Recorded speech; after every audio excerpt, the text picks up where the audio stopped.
This is the AdHero Podcast, the podcast that reveals marketing tips, trends, and techniques by industry experts, insiders, and influencers. For years, AdSymble has helped businesses develop and launch campaigns to amplify their message, establish authority, and earn their lion's share of the market. This podcast will help you design and supercharge your plan to make an impact with valuable lessons you can apply in your business today. To get more information or start now, visit adsymbol.com. That's AdSymble.com. Let's get started. Welcome to the AdHero Podcast. Right here on AdSymble. My name is Geno Giovanni. And I'm Matthew Olivieri.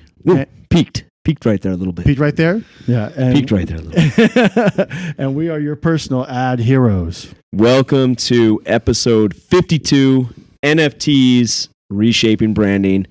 And we're joined in the studio, or I should say the WatchTower. That's what we're calling it, the AdHero WatchTower now, right? Mm-hmm. Just make sure I'm staying consistent with the vernacular. Yeah. The AdHero WatchTower. We're joined in the WatchTower today with Braden. He is an NFT enthusiast. He's an expert on all things NFTs, and we're going to jump in today and get a whole rundown on exactly what the hell is an NFT and how can it relate to your business in marketing. That's right. And then to kick things off, we got the A block coming in. We're going to be talking about Whole Foods and their cashless store here in the Washington, D.C. area. And lots of other stuff, including some MGO snaps, I think we got. I think we're going to have an MGO snaps update. Yeah, let's go. So without further ado, let's jump into the A block.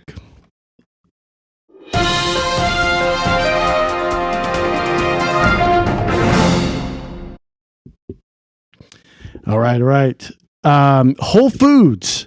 So they're doing a thing called Just Walk Out technology that allows shoppers who are obviously going to be Amazon Prime members can walk into their store, grab whatever they want, and then walk out through these special gates, and they'll get automatically charged with everything that just instantaneously got scanned. That's pretty wild. It is. Whole Foods Market has announced that the store will carry over 800 local products garnered through partnerships with 100 local suppliers. The Glover Park store, which is in Washington, D.C., will be staffed with Whole Foods Market employees. The Just Walk Out service requires shoppers to scan in with an in-store code at the store's entry gate, and the customers are expected to bag their own groceries as they shop. In the store, sensors track these selections and the total cost of their basket.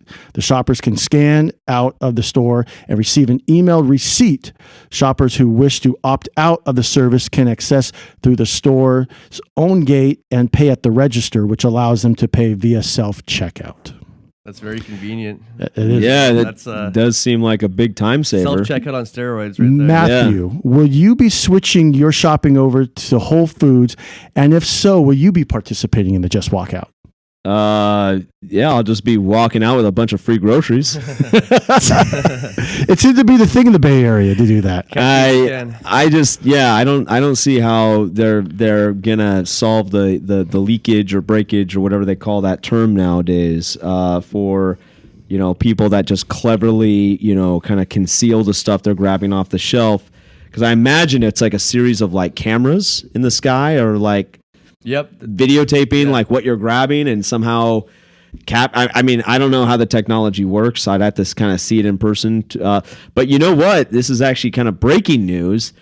Right here in San Jose, California, our alma mater, San Jose State University, they just introduced the first ever completely self-checkout store at the Campus Village. Oh, wow. The Campus Village little grocery mart there for the students now has that same I don't know if they license the technology. I don't know what the deal is, but students can just go in there, grab what they want with their tower card and walk right out, and it charges their tower card, and that's it. There's so everyone's getting on this tip.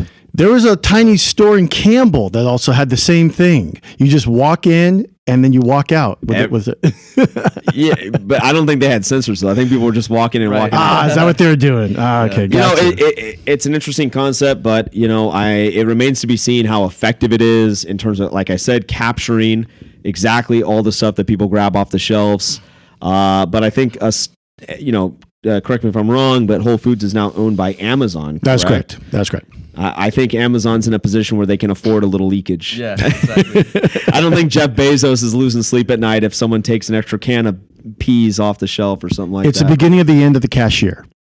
Oh, okay. So you don't like it, and the bagger too, right? And the bagger. That's right. Yeah. Where's that personal touch? I think that's kind of lost its touch. Okay. Years ago too, the bagging of your groceries. I'll to a degree. I'll tell you the service that I wish they'd bring back that I remember as a kid, and I know they don't have this anymore. But remember, guys used to come out and pump your gas for you. Oh, I was thinking about that today. Yeah. Yeah, I mean, where I'm from in Canada, you're not allowed to pump your own gas. I think in Oregon they have the same rule. Right. Is that it's still a thing? illegal? Yeah, It's you're not illegal. allowed- Yeah. Interesting. Pump your own gas. Yeah. The full service, I right? kind of like that. Yeah. Exactly. Yeah, I still don't understand why they got rid of it. I was just thinking that today. And gas in But Oregon's it's probably a illegal. little cheaper too, right? Yeah. I was thinking about that, and also you see these vintage movies where like the family would pull up. And like not just one guy, but like 4 guys would come out. Right. One would get your windshield, the other would put air in your tires. Yeah. Dude. You know what would be interesting? I'm sorry to go down a different rabbit hole here on this, but I think it'd be very interesting if someone wanted to launch a business model where they bring that experience back. Right. I bet Like a you. little pit crew kind of. I bet you that would have a line down the street Yeah. of cars. I would want it. that would pay Yeah. maybe even a few cents extra per gallon just to see people run out and Yeah. like service their car like that. Exactly, That'd yeah. be sick. And have it cashless too. Yeah. There it is. The AdHero podcast, dropping business ideas on y'all right now. Go Yeah. for it. Go run for it. Let us know. Send us a message on YouTube and LinkedIn and all these places where that is, or we can go check it out. All right, let's go down the Marvel route right here. So big news. Netflix Marvel shows are coming to Disney Plus, but it's complicated. This is coming from BRG. All the Marvel shows available on Netflix so far, including Daredevil, will not be available on the platform starting March 1st, and they will be coming onto the Disney Plus platform March 16th. Well, actually, some people are kind of speculating it could be Hulu, but they're not 100% sure, but it looks like everything's going to Disney Plus, which is very interesting because these shows were very R-rated with the graphic violence, the language, even the adult content, if you know what I mean. Right. And the shows that would be, we're talking about Daredevil, Iron Fist, Jessica Jones, Luke Cage, The Punisher, and The Defenders. All will be coming on the 16th. And big thing right here as well. Disney will not recut or edit any of the TV series. That was a big deal that viewers were kind of concerned about. And that's according to the hashtag show. Okay. The inside on that. So that is big news. I have 2 questions on this. First of all, the night that this switchover takes place, you say March 1st? Correct. So if I'm watching one of these shows on Netflix on March 1st, midway and it's does the it clock just cut strikes off? 12, does my show just like tune out? That's a good question, actually. Yeah, That's a fair question. That is a fair question. Because maybe you could do some sort of like Easter egg hack where like if you just pause Right. your Netflix, Your grandfathered in. you can forever wow. still watch that episode. That's crazy. That's crazy. Give it a shot. Yeah, right. Let us know. The other thing about that is I think this is obvious. You made reference to this. There's the new CEO at Disney is a little bit more relaxed on this whole R-rated kind of, path, right? That's right. And Bob Chapek. I feel like this is a kind of like a precursor to the next what's it called? Deadpool. Oh, Deadpool, yeah. The next Deadpool movie that's going to come out. They've already said they're not going to make him switch his style. It's going to be allowed to be R-rated. It's going to be allowed to have all the blood and gore that all the fans love. The same with The Punisher. Right. So I think what they're maybe trying to do is say, listen, we're relaxing our stance on some of this stuff just a little bit, and when Deadpool drops, that's going to be like bad. Exactly. That's going to be real bad. Hide your kids. Hide your kids. Right. Right. You're not watching Disney today. Right. So to get from like where they are now to that, this is probably like the middle ground. It's like let's make a little bridge here so the loyal Disney fans and families can kind of see that we're doing this and they can kind of be prepared for it, because when the hammer drops on Deadpool, that's gonna be a big deal. But yeah, very interesting that they are doing that. And did you say they're gonna be doing maybe a new Punisher? Maybe a Punisher series, season 3, possibly. Like no one knows if it's going to be a series or a movie. Okay. But John Berthal is reported to coming back and playing the role. And the only reason why he would actually I don't know if it's the only reason, but he said that he would come back if nothing was changed, because the role meant so much to him, and to play it the way it was, on Netflix was very important to him. Yeah. Yeah, well, let's give Disney a chance. Let's see what happens, right? Yeah, but that'll be funny. Try that out. If you guys are at home and you're watching one of those shows and clock strikes 12, just pause your TV for us. Yeah. Let us know what happens. You might get a phone call from the heads of Disney going, "Turn that off." Right. That's right. That program's ours now. Yeah, they will come after you. Let's wrap up the A block with a new edition, the AdSymble Universe, with the MJO Snap Score.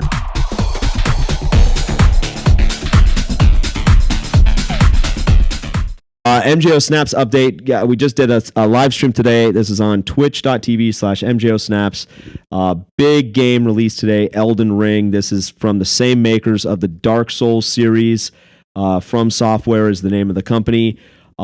This game, why it was such a big release is because it's been like 3 years in the making, and the famous game director that did the Dark Souls series partnered up with George R.R. Martin to write the storyline of this game. And so if you guys don't know who George R.R. Martin is, he is the creator of the book series for Game of Thrones. Okay. He's the guy that made the book series for that eventually became Game of Thrones.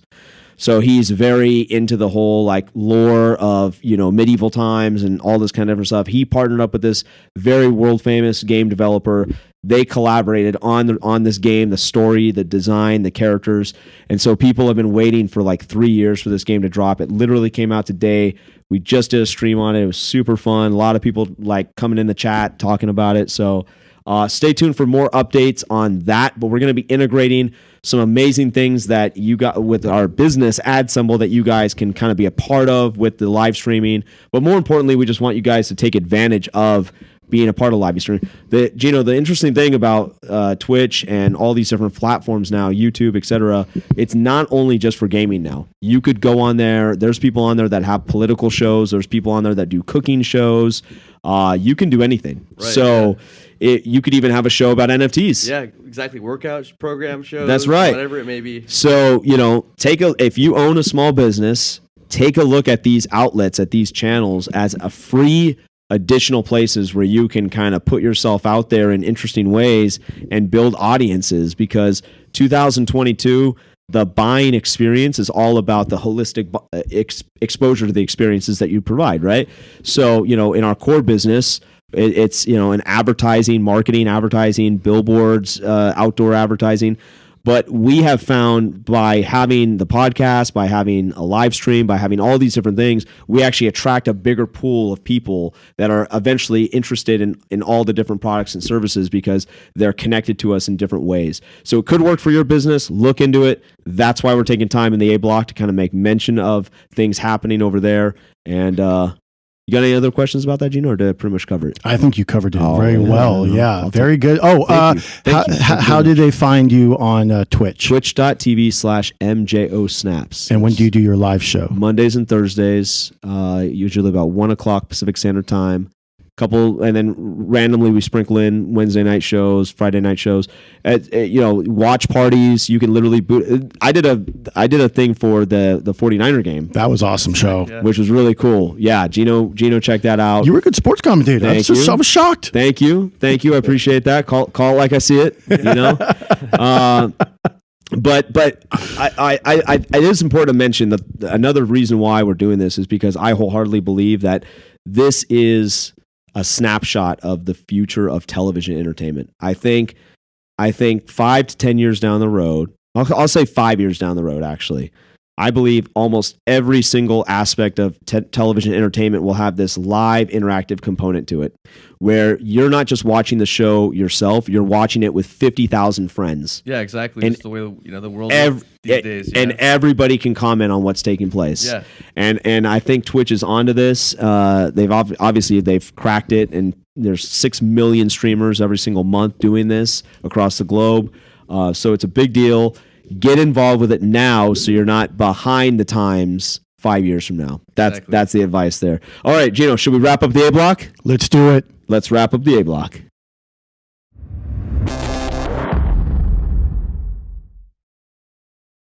Go right into the B block.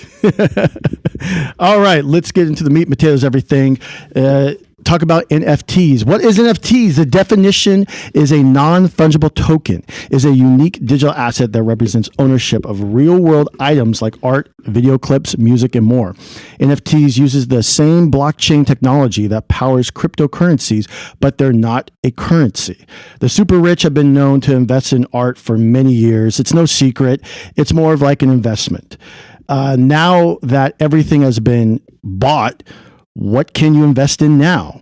What about investing in digital art? The digital art will include a one-of-a-kind number to prevent people from buying a duplicate. And the way the purchase it will take place is on the blockchain in which you're buying using cryptocurrency. You can make an original art piece or use a photo turned into a meme and shared several times. You can literally turn something worthless into gold on the internet and get big money for it. It's how you market it. It all started back in 2012 with the digital cat. Now content creators and musicians have taken advantage of this billion-dollar craze. Even McDonald's introduced a limited edition McRib to their audience. The McRib sandwich, McDonald's feels it's found an especially saucy asset to render, as it's the first ever NFT promotion to commemorate the McRib's return to the menu boards this week and to the excitement among its devoted fans to its limited availability. The burger giant said it would make 10 McRib NFTs available to fans who retweet the brand's invitation. More than 21,000 had done so in the first few hours. Sorry, can I just interject? Okay. The McRib is that popular? Oh, dude, are you kidding me? The McRib? You never had a McRib? No. Never had a McRib. I just feel like doing a whole episode on McRibs now. Yeah. Oh, we should. We should have I think we should have. Why we're eating them? Yeah. Why we're eating them? Yeah. Okay. Well, apparently you're a fan. McRib now. Oh, dude, been eating them since the 90s? Wow. Wow. I like the Filet-O-Fish. Oh yeah, I just heard like out there, but well, according to Forbes, the rise of NFTs has renewed the chatter on developing a new media ownership model to make the space more creator-centric. The business models will be tested for digital media creators, helping them bypass existing platforms and monetize directly from their audience. If you have not been on social media or listening to the talking heads and the echo chambers, you would be missing out on the rise of the new craze known as NFTs. Are you going to adopt NFTs into your marketing going forward? Joining us right now, NFT enthusiast Braden Connolly. Why should the AdHeroes invest in NFTs? So there's multiple reasons why somebody should, or potentially invest, but I just want to say that this is not, financial advice, and I'm not trying to guide anybody to spend any money they don't necessarily have to lose, because, just like anything else, there's always risk, right? Risk in starting your own business, risk in, putting money in the stock market, risk driving your vehicle every day, right? There's just all different types of risks. So I just want to bring that, to everybody's attention. We appreciate that. But yeah, there is full disclosure. Yeah, full disclosure, right? The fine print right there. But yeah, no, there's multiple reasons. I do have a high level presentation, more just to follow, easier on the eyes. That's the way that I kind of learn, is more visually than verbally. So if anybody listening to this episode of the AdHero podcast wants to see that visual, kick over to our YouTube channel where we have the video version of this episode, and the camera is recording the screen here with this great presentation that has been put together. I appreciate that, Matt. Yeah, definitely go check out the YouTube if you guys are listening to us on Spotify. But yeah, question, what is an NFT? And Geno's question, I'll allude to that in a little bit on why your business should potentially move into the NFT space / metaverse space, and we can go from here. I hope I got that right, by the way. Yeah, definitely. I was asking myself, why am I even here? This guy knows everything already. Well, we need the expert. Geno kind of touched on what is a NFT. It's an acronym. It stands for Non-Fungible Token, right? And basically, when purchasing an NFT, whether it is a collection of, let's say, 5,500 NFTs or a select 10 NFTs, no NFT will be the exact same per se, right? Like every NFT is numbered number 1 through 5,500 for that example, right? And then there could be different traits of the NFT that gives that NFT more value. And that all comes down to how rare it is. What kind of background does it have? Is there only one NFT that has an orange background versus an NFT that has, 200 of the same white backgrounds? It all matters, believe it or not, right? And just want to say too, right? Me being in NFTs right now, at first I was super skeptical. It sounded really gimmicky. And I didn't really start paying attention until a couple of my friends started asking me about NFTs, and I had always been the kind of go-to guy for them for their crypto advice. So yeah, I thought I had to kind of sharpen up my I guess tool belt, if you will, and dive into NFTs. So at first, I just wanted to dive in with just a little bit of money, 1 Ethereum. And then, interesting. I got a little trigger happy that night, and then so that's how I learned. It's just more hands-on. But first of all, who are currently behind NFTs, right? Companies like big names like Adidas, right? They did a collaboration with Bored Ape Yacht Club, and if you're unfamiliar with Bored Ape Yacht Club, the floor price, and floor meaning the ground zero of buying that particular NFT is around that $250,000 range. So Adidas collabed with them, and I don't know the exact floor price on that particular project, but it's probably I think last time I checked was in the 15K range. So it may have gone down, may have gone up, but still, right, for that collab, it's really really cool. And then Gary V, this might help answer your question earlier about how you can implement this into your business. So for example, Gary Vaynerchuk, who's huge in media, right? He has a huge media company in New York and crushed it on YouTube with his wine videos. So he's also motivational speaker and puts on conferences. And he released an NFT called V Friends. And what comes with that is not only do you get a nice looking NFT, but you can now go to all of his conferences. Zero charge. Well, I guess there is a charge, right? You had to buy the initial NFT, right? Interesting. So now let's say a year from now, I want to buy the NFT. That the price of the NFT is probably going to be greater because the holders are the ones that can kind of dictate the price. But still, that's kind of what his incentive is. Is there a fixed number of VFriend NFTs available? Yep. Okay. I think there's around 10,000. That's interesting. That's typical around the the amount of holders there. Okay. And then Eminem and different artists there in the hip hop industry. Snoop Dogg, he has one of the most expensive NFT collections there is to mankind. Wow. Right. And he actually has property in the metaverse, right? And that's a different story. Oh man. Yeah. We're gonna do a whole nother episode on that. Yeah, exactly. And then different YouTube influencers. Of course. Right. And they're actually doing some cool stuff with that. So let me just interject and ask, because I think the listening audience would want to know this question or know the answer to this question. Can anybody, or if it sounds like anybody can make up an NFT? Right. Yeah. Is there like a website you go to to make it? There's a couple of things you need to do. You have to be somewhat technical, right, and know how to do high level coding, right? But you're not gonna be like one of my friends, for instance, Ian, he lives out in Arizona. Him and I are really into crypto, and he's very technical. He works in tech as well for his actual job that pays the bills, he actually whipped up an NFT and posted it onto OpenSea, which is basically the marketplace for NFTs. OpenSea. And that's the number one site for that, right? That is the number one site, yeah. OpenSEA? Yep, exactly. Okay, OpenSea.com. Picture of the wave, Okay. Yeah. All right. So it's it's very easy. If you have the right people behind you and the right team to create an NFT, I wouldn't say easy, maybe more so simple, right? The idea from start to actually implementing it. Yeah, I mean, does it literally involve like taking a graphic and putting it on Photoshop and doing it like 1 out of 10,000, Yes. 2 out of 10,000, Yes. 3 out, and you just do this over and Tedious, over very again? tedious. Really? Yeah, That 'cause, is, you have to do that. Yeah, because like I was saying about the backgrounds, right? Like there's one orange background. So you could throw an Easter egg one in there Yeah, where like number exactly. 5 out of 10,000 has like a golden Easter egg, blue. and that one's going for, it's one of one of the collection, So Interesting. Okay, Yeah, okay. it's- So you start by coming up with what you want it to be, then you have to individually number it. right. Then you have to go to a site like OpenSea Yep. to host it for Exactly. sale. Yep.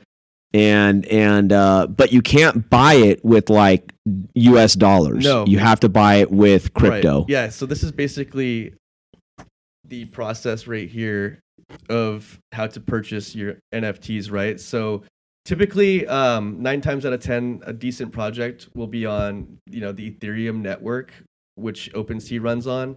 And then there's also different, Solana, marketplaces. But for some odd reason, people are more geared towards the Ethereum ERC20 token backed NFTs.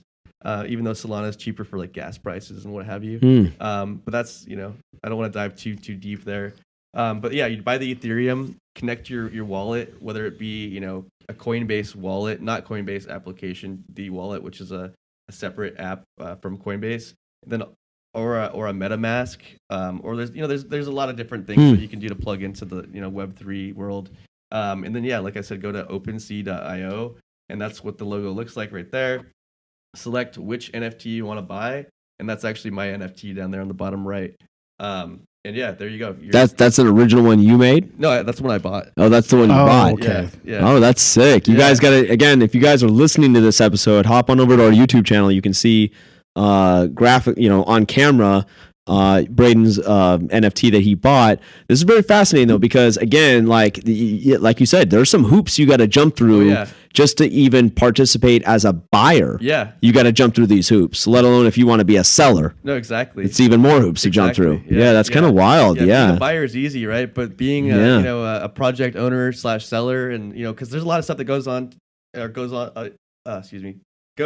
in the back end, right? Like there's Discords, and then you have your community on the Discord, and then you have moderators that you're paying to be on Discord and giving them rewards, and there's a whole bunch of underground stuff that's going on behind the scenes. And again, for anybody listening that is curious about blockchain and Bitcoin and we did a cryptocurrency for dummies episode here on the AdHero podcast. I think it was episode 46, 45, something like that. Shoot, I got too much to think about right Yeah. now. I can't remember the name of it. Go back in Spotify, search that one out, and you guys can get clued in on some of the definitions of that. But that's kind of plugged in and connected to here. But this is fantastic. Yeah. So this kind of leads me to my next, kind of point here. And then, those who are watching visually, slide here.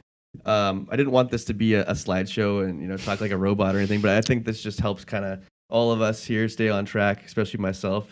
But yeah, now that you have your NFT and you own it, right, you now have the rights to the JPEG. So that image you guys saw and heard about on the bottom right, I was just a little excited, that I owned something for once. And I've never really been a creator or had any of that, those assets that I've created from scratch, like art.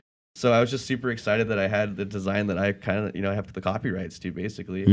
So I took it down to this kind of this printing shop down at the mall here, and I was getting my nephew some Spider-Man hoodie, and I saw hats there, and I was like, hey, why don't I put my NFT on that hat? So I made a hat with my NFT on it, right? And that's pretty cool, right? And that just goes to show, like, if you see something sick like that and you're business minded and you want to come out with maybe a clothing line, you can grab that logo or that ape that you saw, that NFT, and make it your own because you own it, right? But 9,999 other people can also claim rights to the ownership. Is that correct? Exactly. Okay. But to their own ape, like that ape that you saw right there, isn't the exact same as the 900 or 9,000. Yeah. Okay. So yeah, that's pretty crazy how the next generation is having basically an online art gallery of stuff and buying it on the blockchain. And man, it is a crazy new world out there. So thank you so much for coming on the show and great information.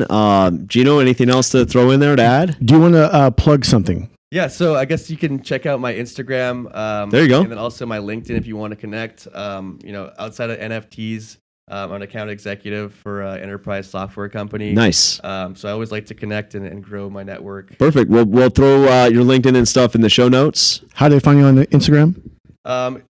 Can you just post that? I don't really know. Oh, okay. I'm not, That's fine.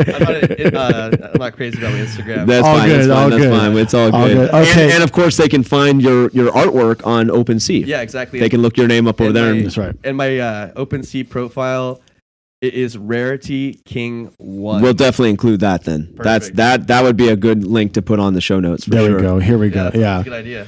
Okay, we'll be right back after these messages with a final thought.